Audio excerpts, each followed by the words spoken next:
Hello students, let's continue the chapter respiration in organism. So far we have completed the portions 10.1, 10.2, then we have completed activities 10.1, 10.2, 10.3. We have completed the topic 10.3, how do we breathe. Then we completed the activity 10.4, 10.5. Now we have to move to the topic that is 10.6, breathing under water. Children, as I said, before understanding any chapter, you all should read the chapter carefully with understanding. So let us start let's continue this chapter, topic 10.6, that is breathing under water. So I request you all to open your textbook, page number 116. So children, in this paper you can see Bujo wants to say something like, Bujo has seen in television programs that whales and dolphins often come up to the water surfaces. They even release a fountain of water sometimes while moving upward. Why do they do so? उसके दिमाग में, बुझो के दिमाग में यह प्रश्न उठता है कि उसने टेलीविजन में देखा है कई प्रोग्राम्स में वेल्स को और डॉल्फिन्स को समुद्र की या पानी की सरफेस पर ऊपर आते हुए, और कई बार उसने फाउंटेन जैसा रिलीज होते हुए भी देखा है. जब मछली डॉल्फिन या वेल ऊपर आती है तो वह इस तरह से फव्वारा जैसा क्यों छोड़ती है. बच्चों, मैं आपको बताना चाहूँगी कि well is a mammal and आप सभी जानते हैं कि जो वेल है इट इज़ अ फिश. ये पानी में रहती है. हाउ इट ब्रीथ्स, ये कैसे ब्रीदिंग को करती है. To understand this question, let us go to the topic 10.6, that is breathing under water. Let's read it. Can we breathe and survive in water? There are many organisms which live in water. How do they breathe under water? बच्चों, आपने श्वास जो है वायु में भरी है. क्या हम पानी में श्वास को भर सकते हैं? There are many organisms which live in water. बहुत सारे जीव पानी के अंदर रहते हैं. वे पानी के अंदर किस प्रकार से रेस्पिरेशन या ब्रीदिंग को करते हैं.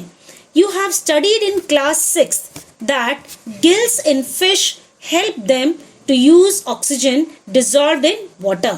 आपने 6th क्लास में पढ़ा था बच्चों कि मछलियाँ जो हैं अपने गलफड़े या गिल्स, ये देखिए यहाँ पर I am underlining the word gills. Gills in fish help them to use oxygen dissolve in water. हम सभी को मालूम है कि रेस्पिरेशन में या इनहेलेशन में हम ऑक्सीजन इनहेल करते हैं. ये हमें एयर से मिल जाती है. But what about the animals और organisms that live under the water? They also take the oxygen only, but where is this oxygen present? This oxygen is present in dissolved form into the water. Gills are, what are gills? Gills क्या है बेटा? As in human beings, lungs are the respiratory organs. Similarly, gills are the respiratory organs found in the animals or in the organisms which are living under the water. Gills are projections of the skin. ठीक है? You can see in this picture, figure 10.10, you can see gills of fish. ठीक है? You may wonder how gills help in breathing. ये जो gills हैं मछली की किस तरह से मदद करते हैं ब्रीदिंग करने में. Gills are well supplied with blood vessels for exchange of gases. In gills के अंदर ब्लड वेसल्स हैं और उनके अंदर जो है रक्त बहता है और यहीं पर गैसेस का एक्सचेंज होता है. As I read for you that they use oxygen dissolved in water. यानी फिशेस जो हैं गिल्स के माध्यम से ऑक्सीजन का प्रयोग करती हैं और कहाँ से ऑक्सीजन लेती हैं? वही ऑक्सीजन जो वाटर में डिजॉल्व है. Okay, let's move further. 10.7, do plants also respire? Before taking this topic, I hope you all have understood that the breathing organs in fish is gill.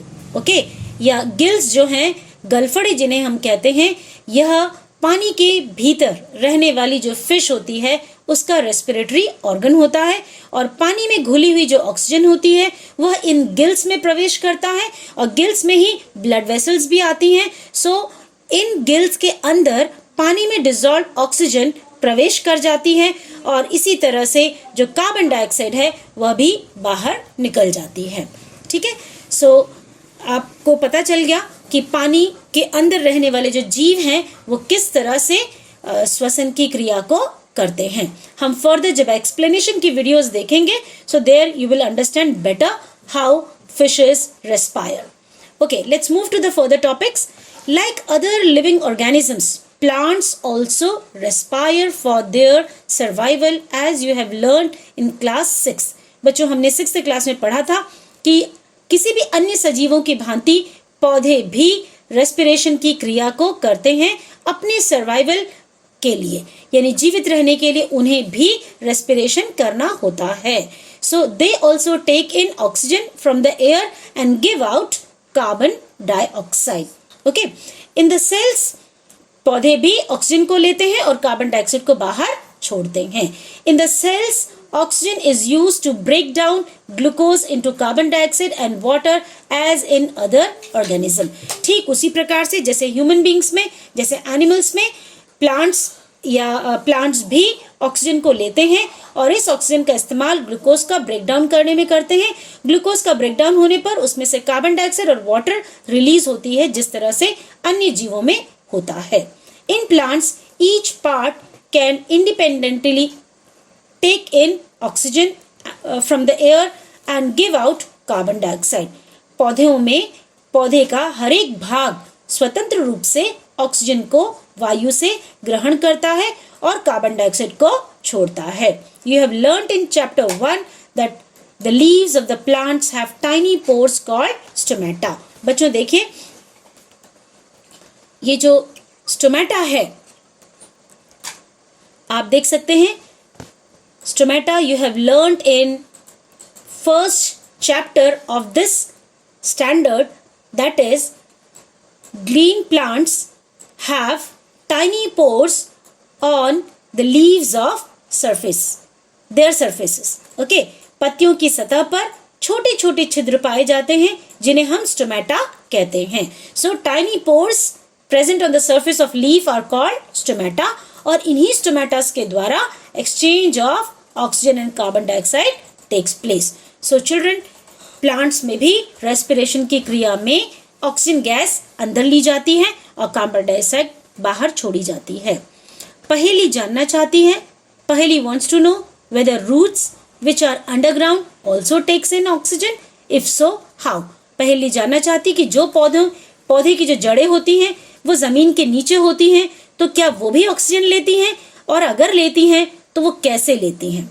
So like all other living cells of the plant, the root cells also need oxygen to generate energy. पौधे के अन्य कोशिकाओं की भांति ही पौधे की जो जड़ की कोशिकाएं हैं, जो रूट सेल्स हैं, they also need oxygen to generate energy. उन्हें भी ऑक्सीजन चाहिए ताकि ऊर्जा को बनाया जा सके. So roots take up air from the air spaces present between the soil particles. पौधे की जड़ों को ऑक्सीजन या एयर कहाँ से मिलती है? सो पौधे की जड़ों को एयर जो है सॉइल पार्टिकल्स के जो स्पेसेस होते हैं, इंटरमोलिकुलर जो स्पेसेस होते हैं, उनके वहाँ पर जो उपस्थित जो एयर स्पेसेस होती हैं उनमें जो एयर होती है उस एयर को रूट हेयर एब्जॉर्ब कर लेती है.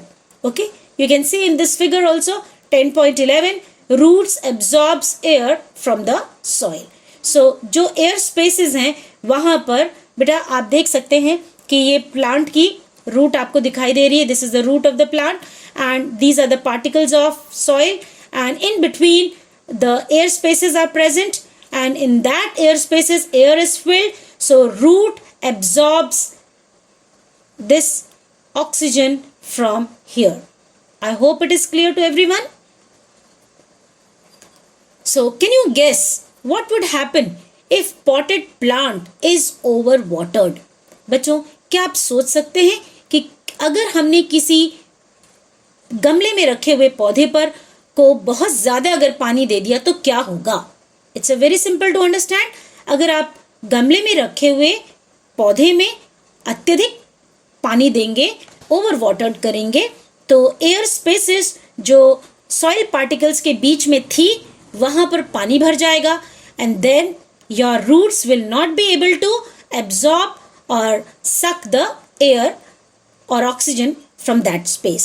Okay, so that is why you are advised not to overwater any potted plant. In this chapter you learned that respiration is a vital biological process. All living organisms need to respire to get the energy needed for their survival. बच्चों, आपने इस chapter में पढ़ा कि किस तरह से respiration एक वाइटल बायोलॉजिकल प्रोसेस है सभी सजीवों के लिए. सभी सजीव रेस्पिरेशन की क्रिया को करके वह ऊर्जा प्राप्त करते हैं जो उन्हें जीवित रखने के लिए जरूरी होती है. So with this I come to the end of the reading of this chapter. So you all have learned in this chapter that respiration is essential for survival of living organism. It releases energy from the food. The oxygen we inhale is used to break down glucose into carbon dioxide and water. Energy is released in this process. The breakdown of glucose occurs in the cells of an organism, that is cellular respiration. If the food is broken down with the use of oxygen, it is called aerobic respiration. If the breakdown occurs without the use of oxygen, the respiration is called anaerobic respiration.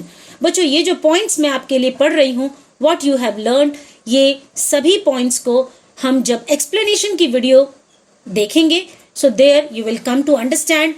The whole chapter will be explained in the next videos, that is which contains the explanation about the chapter. So there you will learn the types of respiration, that is aerobic and anaerobic respiration. You will learn about the cellular respiration. You will understand the process of respiration, the two processes that takes place in the respiration, that is inhalation and exhalation. What is breathing? What is breathing rate? Everything you will understand in this chapter. Okay, so do watch my videos for further explanation of the chapter. Thank you so much, children, for watching my videos. Thank you.